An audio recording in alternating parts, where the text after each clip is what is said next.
So last time we talked about the compressibility of the soil, and there are some coefficients that we saw, that is compression index, and then there is coefficient of compressibility,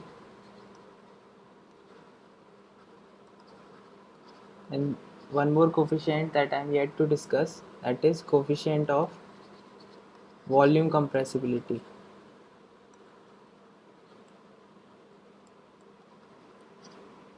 So these three coefficients help us to find out the magnitude of settlement. With the help of these we can find out the magnitude of settlement, and that we'll see how do we find out the magnitude of settlement. And apart from that, there is coefficient of consolidation,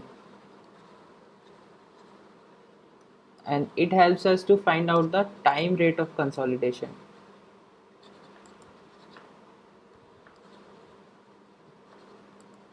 So more about it later. Here we'll see how do we find out the total settlement,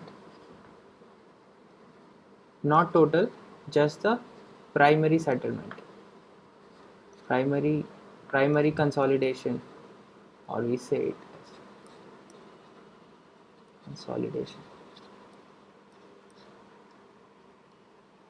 So for these coefficients we know that it depends on the void ratio and effective stress. Effective stress is just the stress increase, so we know what stress we are putting on the soil, so depending upon that we know the effective stress, but we don't know what is the void ratio that will, or the change in void ratio that will happen due to the stress increase. So now we are concerned about finding the void ratio of the soil. So for that, one laboratory test is there, and that is consolidometer test, and it is also called as oedometer test. So here I have drawn this diagram of the, it is, this instrument is called as the consolidometer.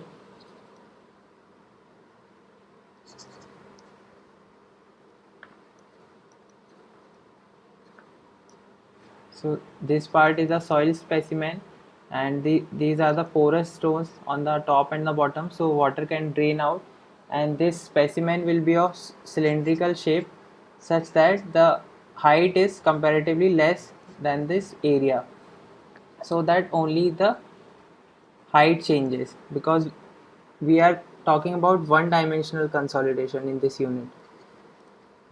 So we'll always consider that the area is high compared to height or depth. So this is the soil specimen, and it is fitted in this consolidometer ring, and on the top and the bottom porous stones are there to for water to drain out, and there will be some proving ring arrangement, so that using that the amount of settlement or change in height of this soil can be calculated. Delta H can be calculated from here. So what is the procedure of this experiment? So the load is applied, or we can say that stress is increased in an incremental order. So first some stress sigma naught is applied, let's say, and so this stress will be there for around 24 hours. Now in this 24 hours, during this 24 hour different readings will be taken. You mean at different times the height of solids will be measured using this proving ring arrangement. And so what we can find out from that, we know that the volume change,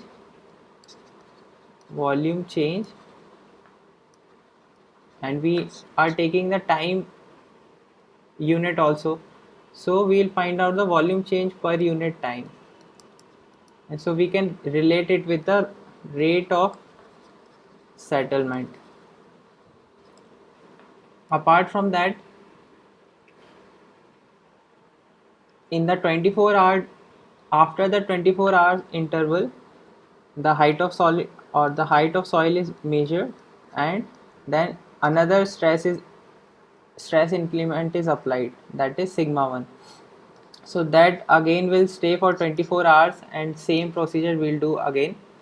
So what happens, why are we doing it for 24 hours? Because it is a fine grained soil, so the pore water takes time to drain out. It means that if we apply some stress, let's say we just applied a stress of sigma 1, so that stress will not be transferred to the soil. It will be carried by the pore water. So but as the time passes, that pore water will drain out because of this excess pore water pressure that I discussed earlier. And after that pore water has drained out, then this whatever the increment was applied from the top, that increment will happen in the soil sample. So it takes some time. So this is usually the appropriate time of 24 hours to leave the sample and then take the reading of height of soil. So this procedure is applied in the incremental manner. The stress is increased, and then after that, after final increment, in 2 to 3 stages, the load is removed. So first we increase the load, and later in 2 to 3 stages the load is removed. So when the load is removed, we saw that the soil will swell. Soil swells. So that also we can find out from here, and in this process we'll just take the final increased height. And so we know the swelling also, and when this procedure is over, so we have totally unloaded the sample. Now what we'll do, we'll take that sample to find out the weight of solids by oven drying it, and the water content, that is final water content, and we denote it with Wf, and weight of solid, let's say that is Ws. So after that we can find out the void ratio, and we can plot it with sigma or log sigma, and that plot we saw it go something like this that we saw earlier.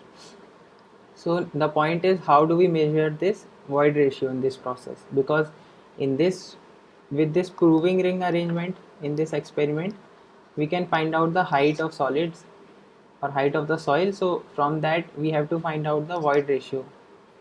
So there are two methods for calculating the void ratio.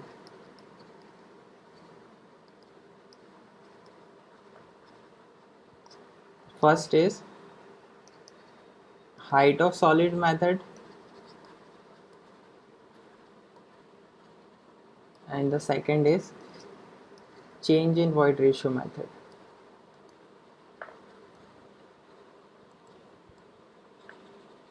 Let's see the first one. It is height of solids. So we know this formula, that specific gravity is given as gamma S upon gamma W, which can be written as weight of solids divided by volume of solids times gamma W. And from here, volume of solids is equal to weight of solids times specific gravity of the soil grains times unit weight of water. Now here, as I said earlier, the volume change will occur just because the change in height. So the volume of solids can be written as area times height of solids, which is equal to Ws upon Gs gamma W. And from here, height of solids is equal to weight of solids divided by Gs gamma W times area. So we calculate the height of the solids. And now we know that the void ratio is given as volume of voids to the volume of solids. Now volume of voids, I can again write it as total height minus height of solids times area. So height times area will give me the volume, and we are saying that volume change is occurring only due to the change in height, and volume of solids can be written as Hs times A. So from here A will cancel out, E is equal to H minus Hs divided by Hs. So from here this void ratio can be calculated, and it is known as equilibrium void ratio.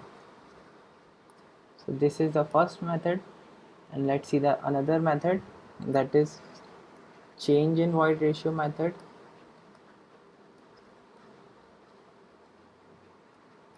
So it can be understood using the phase diagram. In the phase diagram we saw that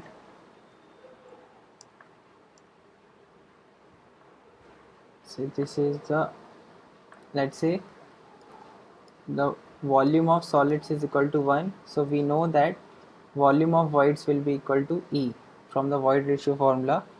So, and from here if I say that some change in volume has occurred because of this settlement, so let's say change in volume has occurred, that is delta V, and because we know that the volume of solids will remain constant, so the change in volume means that the change in volume of voids. So that means that if the total volume of voids is E, then the change in volume of voids I can write it as delta E, and the remaining volume of voids is E final. And so from here we saw one formula initially, that is S equal to Wg, and we take that the soil is fully saturated. So from here I can say E final is equal to final water content times the specific gravity of soil grains. So from here I know the E final, and knowing this E final we can find out every E, like for every stress increment, because in the experiment we did for the continuous stress increment. So from here how can I find out E? So we know that change in volume divided by total volume is equal to change in height divided by total height or the original height. So change in it is also equal to delta E that we saw here, and the total volume or the original volume is 1 plus E naught. So this is E naught. So from here we know that change in height and we know the original height, so we can calculate the change in void ratio, and we know the final void ratio also. So the final void ratio can be written as E1 minus delta E. That means, let's say for the second last stress increment the void ratio was E1 and the final void ratio is EF. So I can say that if the change in void ratio between E1 and EF is delta E, then EF is equal to E1 minus delta E. And so similarly from here we can find E1, and then we can go backward further, that is before E1 if the void ratio was E2, then using the same formula we can find out that E2 also. So that way we can find all the equilibrium void ratios. Equilibrium void ratio. So now that we have got void ratio and we have got sigma, so depending upon these we had some coefficients, as I said, that is compression index, and there was coefficient of compressibility, and now we are moving towards the calculation of primary consolidation, that is calculation of settlement due to primary consolidation. About immediate settlement we'll do when we study the shallow foundation, and secondary we'll do after this primary consolidation. So here we saw that using this formula, change in height upon original height, this change in height upon original height is equal to change in void ratio divided by original void 1 plus original void ratio, that is total volume. So from here change in height can be calculated as delta E upon 1 plus E naught times H naught. This initial height was H naught. So using this formula, if we know the void ratios, initial void ratio and change in height void ratio and the initial height, so from that we can find out the total settlement. That is one formula. And now we know that coefficient of compressibility, it was equal to AV is equal to delta E upon delta sigma. So if I put the value of delta E is equal to AV delta sigma. So if I put in 1 in 1, so we'll get delta H. Delta H is the, we can write it as the settlement of foundation. So settlement is equal to delta E is AV delta sigma divided by 1 plus E naught times H naught. This is one more formula.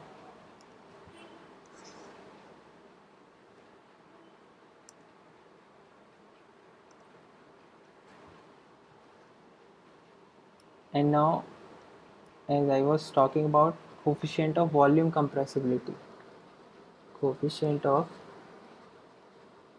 volume compressibility.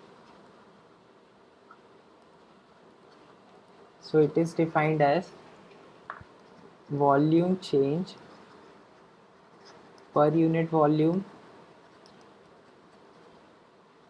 divided by the increase in effective stress.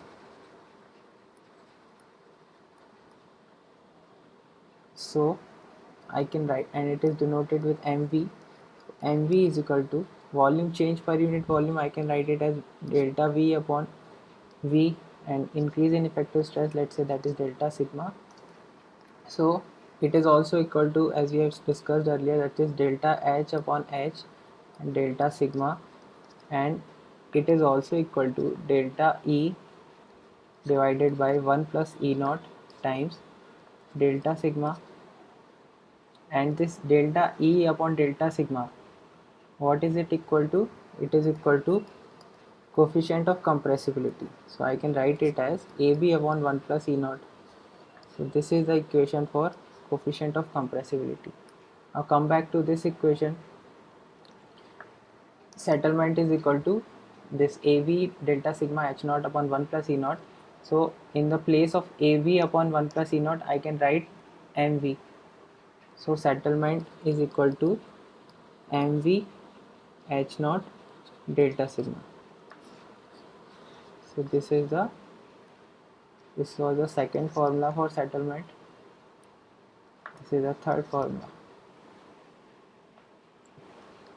Now move on to the compression index.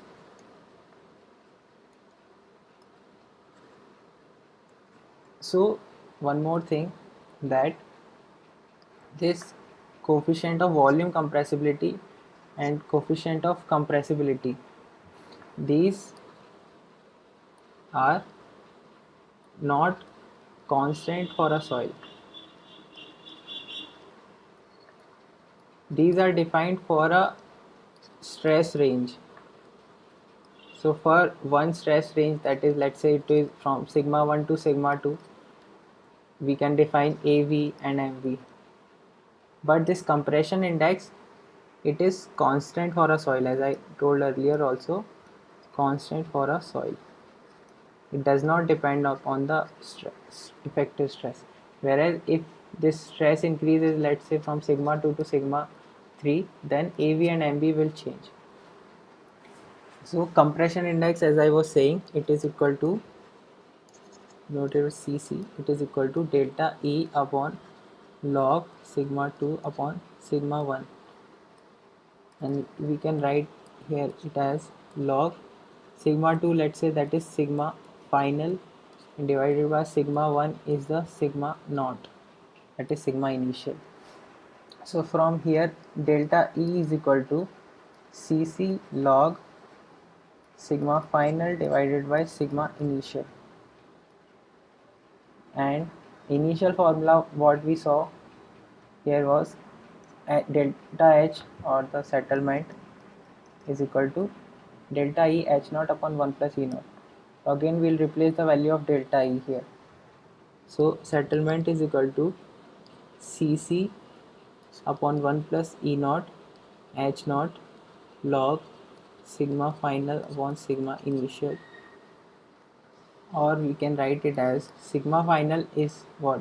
Sigma final can be written as sigma initial plus delta sigma. We did some stress increase, and because of that we found out this new stress. So settlement can be written as Cc H naught upon 1 plus E naught log sigma naught plus delta sigma divided by sigma naught. This is our force formula. And after that, so this is Cc. So this is considering that our soil is normally consolidated. And if I show it by this graph that we saw, so we are assuming that the soil is in this zone, that is virgin compression.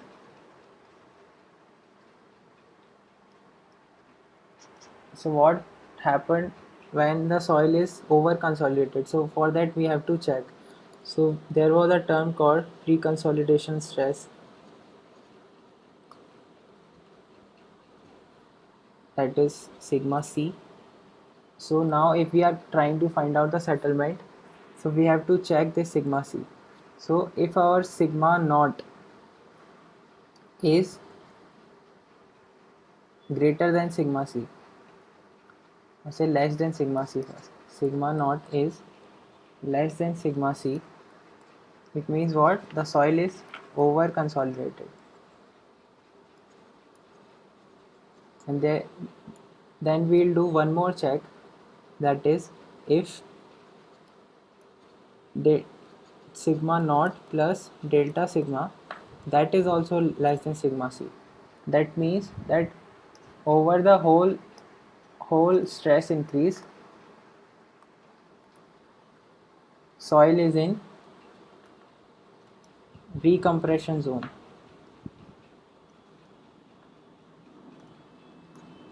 It means that we cannot use Cc. Cc was the slope of this virgin compression curve, and that is for the normally consolidated soil. And now if this soil is over consolidated, that means we are in this zone, recompression part. So we have to take the slope of this part. So the slope of this part is known as the recompression index, that is denoted with Cr. So for this condition 1, when sigma naught is also less than sigma C and sigma naught plus delta sigma is also less than sigma C, for that settlement is given as settlement is equal to Cr H naught upon 1 plus E naught log sigma plus delta sigma divided by sigma naught. Now there is one more case, that is what happens if sigma naught is less than sigma C, that is initial stress is less than pre-consolidation stress, but sigma naught plus delta sigma after this stress increase, it is greater than this stress. It means that for this part the soil is in recompression, and for this part the second part, the soil is entering virgin compression. So we can see here that soil is starting somewhere here and it is coming down here. So from recompression it is entering virgin compression. So for this part from sigma naught to sigma c we use CR, and for this part we use CC, that is recompression index and then compression index. So the total settlement can be written as CR H naught upon 1 plus E naught log sigma c, that is considering sigma c the final stress and sigma naught the effective stress. So from sigma naught to sigma c, so sigma c is final and sigma naught is initial, plus Cc H naught upon 1 plus E naught log sigma c plus delta sigma divided by sigma c. So in this part we are saying that sigma c is initial and after that some sigma final is we are reaching, that is equal to sigma c plus delta sigma. So we have broken this problem into two parts. This part is the recompression, and this part is the normally consolidated. So this is one more equation.